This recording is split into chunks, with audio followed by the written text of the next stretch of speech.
Bendiciones y sean todos bienvenidos a este espacio. Ahora te daré un resumen de todo lo que estuvimos estudiando en escuela sabática de esta semana, que estábamos estudiando la lección número 5, la cual llevaba por título La ira del amor divino. También al final de este video te voy a estar resumiendo la lección del jueves 30 de enero. Así que sin más, vamos a comenzar recordando que la ira del amor divino teníamos para memorizar en esta semana el texto bíblico que se encuentra en Salmo 78, versículo 38, que dice: Pero Él, misericordioso, perdonaba la maldad y no los destruía. Apartó muchas veces su ira y no despertó todo su enojo. Recordando que en esta lección estábamos hablando de la compasión de Dios, es generalmente celebrada como mucho por una idea que le puede molestar sobre la ira, porque piensan que si Dios es amor, pues nunca debería expresar su ira. Sin embargo, el Dios que es amor se enoja ante el mal precisamente porque Él es amor. Y todo aquello que le hace daño a su criatura, a nosotros que somos sus creaciones, entonces eso despierta el enojo y la ira de Dios. Pero también estuvimos hablando de lo que era afligido por el mal. Y es que la misma Biblia habla del Dios que ama la justicia, pero que odia el mal. El pecado y el mal son los desencadenantes de despertar la ira del Señor, debido a que el mal puede ser tan dañino que puede afectar a la misma persona. Y Dios no va, odia el mal porque éste puede dañar y puede herir a sus criaturas, aunque sea autoinfligido. Aquí también estudiábamos algunos textos bíblicos, en el caso de Salmo 78, que nos enseñaba acerca de la respuesta de Dios a las repetidas rebeliones de su pueblo, y que según la Biblia el amor y la justicia están indisolublemente ligados, ya que la ira divina es la respuesta apropiada del amor contra el mal, porque el mal siempre hiere a alguien a quien Dios ha amado. Que no se te olvide eso, mi querido hermano. También vimos que a pesar de que el pueblo siempre abandonaba a Dios y caía en el pecado, Dios es lento en airarse. Y es que Dios se enoja ante el mal porque Él es amor, pero es tan compasivo y lleno de gracia que incluso en esta semana estuvimos hablando sobre el profeta Jonás, que llegó a reclamarle a Dios por su grandiosa bondad y su gran misericordia, y que él era lento en airarse. Jonás no concebía la idea de tener que ver cómo personas que ante sus ojos eran muy malos y cometían muchos pecados podían ser perdonados ante la grandiosa bondad de nuestro Dios. Pero vimos también que en ese capítulo la lección que recibió Jonás acerca de lo que Dios entendía que era ese pueblo, que era su creación y que Él lo había creado, y cuánto más no le dolería a Él destruirlo.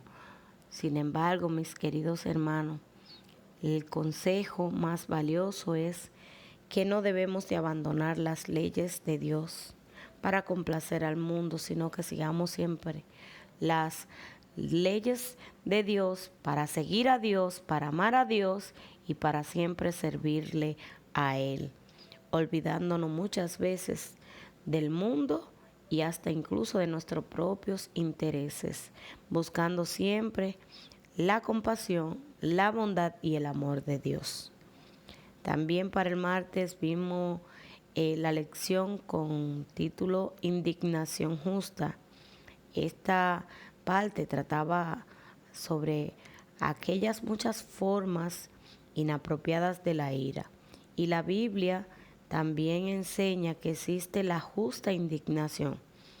Y es que cuando hablaba sobre la ira, que es la respuesta apropiada del amor, en esa circunstancia, entonces eso nos ayuda a entender que Dios es amor, Dios es justo, pero también se aira porque los pecados y la falta de la humanidad en contra de Él llegan a veces hasta algún límite. En los casos que Jesús muestra el celo piadoso, la justa indignación contra quienes trataban el templo de Dios, que fue cuando estuvimos leyendo Mateo en el capítulo 21, versículos 12 y 13, que era donde Jesús tiraba las mesas y les dijo a todos aquellos que vendían palomas y habían comercializado en el templo, le dijo: escrito está, mi casa será llamada casa de oración, mas vosotros la habéis convertido en casa de ladrones. Ese era un ejemplo de cómo podría ser la ira una respuesta en relación al amor divino, y también podría ser considerado una justa indignación. También cuando los fariseos esperaban que Jesús sanara a alguien para acusarlo de quebrantar el sábado, el Señor les preguntó: ¿es lícito en los sábados hacer el bien o hacer el mal? ¿Salvar vida o quitarla? Entonces lo miró con enojo y tristeza al ver la dureza de sus corazones y procedió a curar al hombre. Es que el pecado y el mal que tenía la humanidad y que tiene la humanidad provocaban a ira a nuestro Dios. Dios se airaba en respuesta del gran amor que tenía hacia nosotros, pero al ver cómo nosotros, que podíamos decidir libremente las mejores cosas hacia nosotros, no íbamos siempre en dirección del pecado y en dirección del mal. El miércoles estuvimos viendo la lección que llevaba por título Dios no se complace en afligir. Según Lamentaciones capítulo 3, versículos 32 y 33, Dios no se complace en afligir. Literalmente, Dios no aflige de corazón.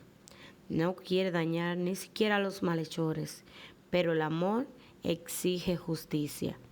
Así es, mi querido amigo, el amor exige justicia. Por lo tanto, ante el mal y el pecado, la ira era una respuesta en contra de aquellas acciones negativas que podían dañar el grandioso amor hacia los demás y hacia la creación de nuestro Dios. Esta verdad es ejemplificada por el reiterado perdón concedido por Dios a su pueblo y por las repetidas oportunidades que le dio de arrepentirse y reconciliarse con Él. Pero aquel pueblo caía e incurría nuevamente en el pecado. Y es que por medio de los profetas, Dios los llamó una y otra vez, pero ellos se negaron a escuchar la voz de aquellos a los que Dios había enviado. La lección del jueves 30 de enero lleva por título Mostrar compasión. Aunque la ira divina es algo terrible, de ningún modo es inmoral o contrario al amor. Al contrario, en el Antiguo Testamento y el Nuevo Testamento, Dios expresa su ira contra el mal a causa de su amor. La ira divina es terrible debido a la naturaleza insidiosa del mal, en contraste con la pura bondad y el esplendor de Dios. En este sentido, el amor, no la ira, es esencial para Dios, donde no hay maldad ni injusticia. no hay ira. En última instancia, la acción más amorosa de Dios consiste en erradicar el mal del universo. También hará desaparecer la ira y el enojo, pues la injusticia y la maldad dejarán de existir para siempre. Solo la dicha y la justicia existirán por la eternidad como resultado de una relación de amor perfecto. Nunca más habrá ira divina porque nunca más habrá necesidad de ella. Qué pensamiento tan hermoso.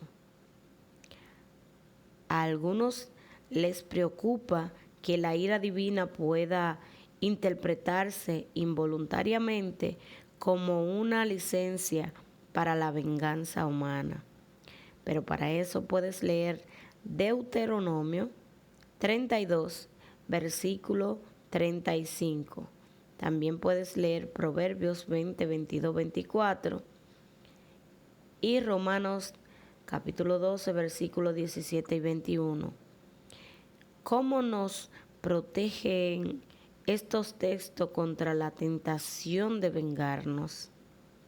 Según las Escrituras, Dios tiene derecho a dictar sentencia y siempre lo hace con perfecta justicia. Tanto el Antiguo Testamento como el Nuevo Testamento reservan explícitamente la venganza a Dios. Como escribe Pablo en Romanos capítulo 12, versículo 19, citando Deuteronomio 32, 35, no busquemos vengarnos, amados míos, mejor dejemos que actúe la ira de Dios, porque está escrito, mía es la venganza, yo pagaré, dice el Señor. Si bien Dios es quien termina juzgando la injusticia y el mal, Cristo ha abierto un camino para todos los que creen en Él. De hecho, Jesús es quien nos libra de la ira venidera. Esto está de acuerdo con el plan de Dios.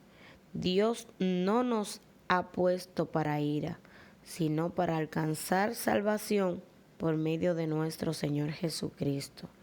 La ira divina no queda anulada, pero quienes tienen fe en Jesús serán librados de ella gracias a Cristo Jesús. También cabe destacar algunas preguntas que surgen a través de este estudio. ¿De qué manera la expiación de Cristo ha preservado la justicia a la vez que nos ha librado de la ira? Puesto que se ha hecho esta provisión para cada uno de nosotros, a pesar de nuestros defectos, cuánto más misericordioso deberíamos de ser con los demás. El autor también nos invita a leer Patriarcas y Profetas en el capítulo de la idolatría en el Sinaí. Ahí es donde el pueblo hace un becerro de oro y explica que era necesario castigar ese pecado para atestiguar ante las naciones circunvecinas cuánto desagradaba a Dios la idolatría. Al hacer justicia en los culpables, Moisés, como instrumento de Dios, debía dejar escrita una solemne y pública protesta contra el crimen cometido. Como en lo sucesivo, los israelitas debían condenar la idolatría de las tribus vecinas. Sus enemigos podrían acusarlos de que, teniendo como Dios a Jehová, habían hecho un becerro y lo habían adorado. Y es que el amor, no menos que la justicia, exigía que este pecado fuera castigado. Por obra de la misericordia de Dios, miles de personas sufrieron para evitar la necesidad de castigar a millones. Ahora surgen algunas preguntas. ¿Por qué crees que tantas personas tienen dificultades con el concepto de la ira divina? ¿Qué te ayuda a entender ese concepto?